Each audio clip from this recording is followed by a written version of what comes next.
Meron po tayo ditong kalabasa. Gagawin natin ay babalatan lang natin siya. Siguraduhin lang natin na nahugasan natin ng maigi yung ating kalabasa. Gagawa tayo ngayon ng napakasarap at napaka-espesyal na recipe na talagang papatok at papatok din itong pangnegosyo. Ayan, pag nabalatan na natin yung ating kalabasa, ay hiwain lang natin ito sa 3. 4 pala yun. Pagkatapos ay hugasan lang natin siya and then buhusan natin ng 1 can ng ating evaporada. Kahit anong brand ay pwede dito. Nakadepende po yan sa inyo kung ano ang iyong gusto. Pagkatapos ay kunin lang natin yung ating induction cooker mula sa Xiaomi. At pagkatapos ay ilagay na natin yung ating pan kasama yung ating nilagyan na gatas at yung ating kalabasa. Buksan lang natin ito and then maglagay lang tayo ng 1 cup ng ating tubig. Pagkatapos ay mix lang natin ito and then antayin lang natin siyang mag-simmer hanggang sa medyo malambot na nga o yung malambot na talaga yung ating kalabasa dito.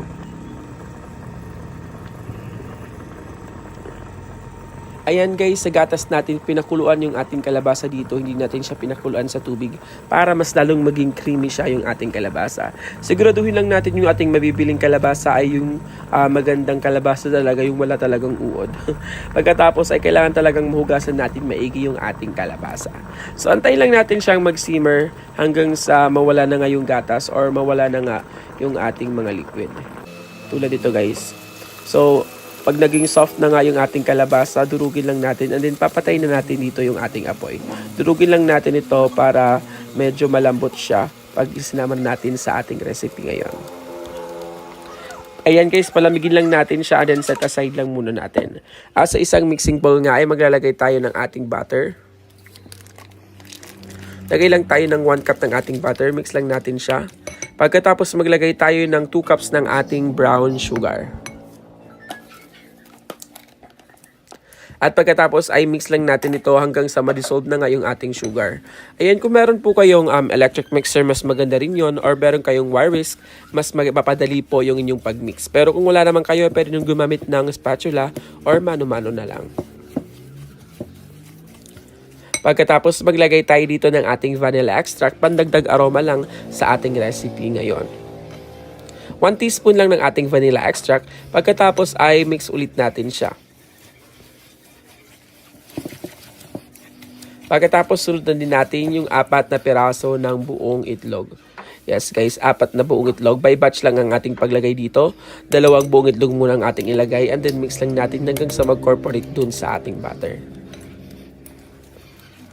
Pag nahalo na natin siya ng maigi, crack na lang natin ulit yung 2 pang itlog and then mix lang ulit natin siya hanggang sa maging creamy and then lightly brown na yung ating color ng ating butter dito.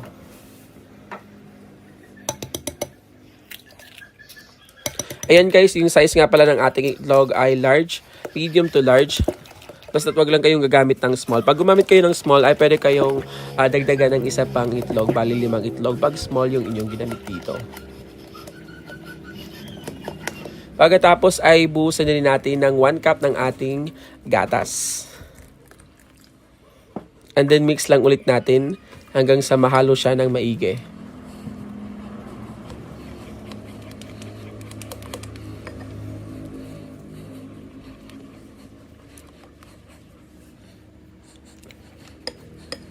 Ayan guys, pagkatapos, pag malamig na nga yung ating kalabasa, ay ibuhos na natin dun sa ating butter. At pagkatapos ay mix lang ulit natin siya hanggang sa mag-corporate na nga yung ating kalabasa dito. O diba, mas maganda yung kulay niya, mas tumingkad yung ating butter dito.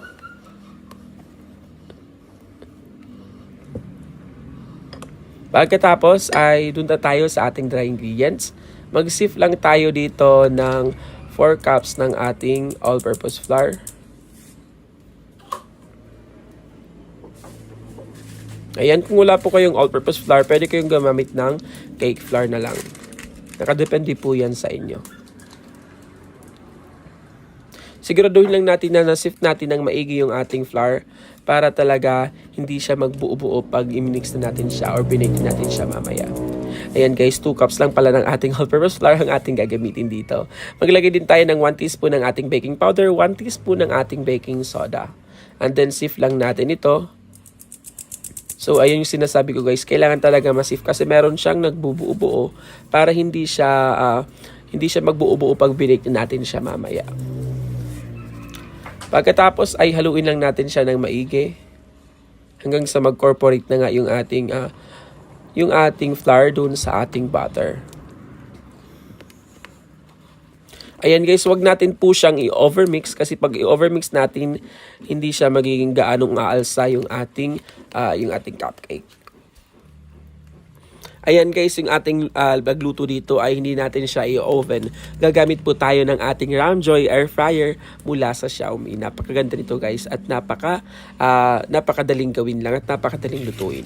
Ayan, so meron po tayo ditong muffin molder para sa air fryer. Ayan guys, pag bumili ka ng ating Ramjoy air fryer ay libreng-libre na ito yung ating muffin holder.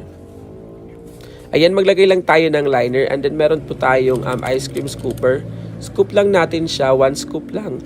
Huwag natin pupunuin yung ating liner kasi may tendency talaga na aalsa pa talaga yung ating cupcake o yung ating butter. So kailangan talaga 3/4 lang ng ating liner ang ating ilalagay dito. So lagyan lang natin siya lahat and then ililipat na natin or lulutuin na natin dun sa ating air fryer.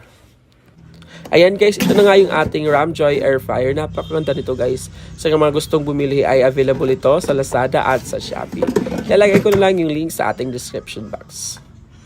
Ayan, so touchscreen siya guys. Set lang natin ng 180 degrees yung ating temperature. And then yung ating timer set lang natin ng 25 minutes. Ayan, para sa mga gustong bumili ng ating Ramjoy air fryer, ay available na ito sa Shopee at Lazada. So nagkakahalaga lang ito ng around 2,000 pesos. So ayan guys, after 25 minutes, ito na nga guys, yung ating napakasarap na kalabasa muffin.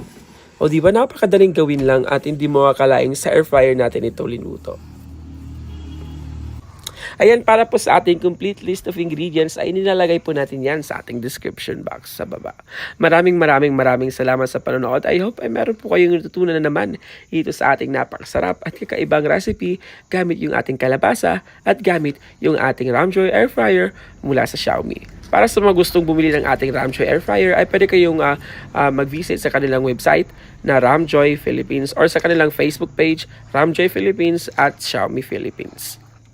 Available po nito sa Lazada at sa Shopee. Ilalagay ko na lang yung link dun sa ating description box sa baba. Maraming salamat sa panonood. Sa iyo again sa ating mga kakaiba at napakagandang recipe na matututunan niyo. Maraming salamat at yun lang po.